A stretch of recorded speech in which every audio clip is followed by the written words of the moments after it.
Boker Tov les amis, Tzomkal, un bon jeûne Bezrat Hashem. Comme vous le savez aujourd'hui, c'est le jeûne du 10 Tevet. On a expliqué au nom du Khatam Sofer que le jeûne du 10 Tevet, c'est un jeûne qui est très important. D'ailleurs, la Gemara va dire que si le jeûne du 10 Tevet serait tombé Shabbat, on aurait fait Shabbat. Alors que normalement, pendant Shabbat, il y a la mitzvah d'être joyeux, de profiter, Onek Shabbat. Shabbat, c'est Shabbat Malketa à la reine. Aucun jeûne, normalement, on fait Shabbat, à part Kippour. Il n'y a que Kippour qu'on jeûne pendant Shabbat, Shabbat repoussé, 17 Tammuz repoussé, Tanit Esther repoussé. Mais la Torah, la Gemara, elle va mettre le 10 Tevet comme Kippour. Si ça serait tombé Shabbat, alors, Chachamim, ils ont fait dans le calcul des calendriers que jamais ça tombe Shabbat. C'est pas qu'on ait une préférence à faire entre 10 Tevet ou faire passer 10 Tevet avant Shabbat.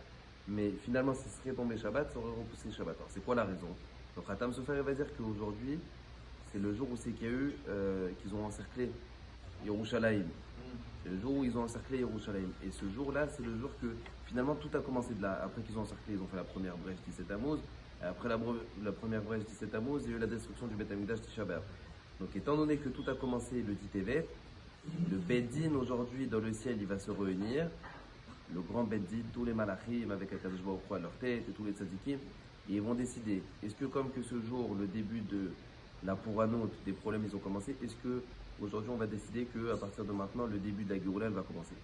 Alors Bezrat Hashem Yiratzon, si tu veux, que dans le ciel ça se passe bien aujourd'hui, que le début de la Géoula elle commence à revenir jusqu'à la venue de la Shach Tzidkenu Merabeh Beno, Amen Kenerat.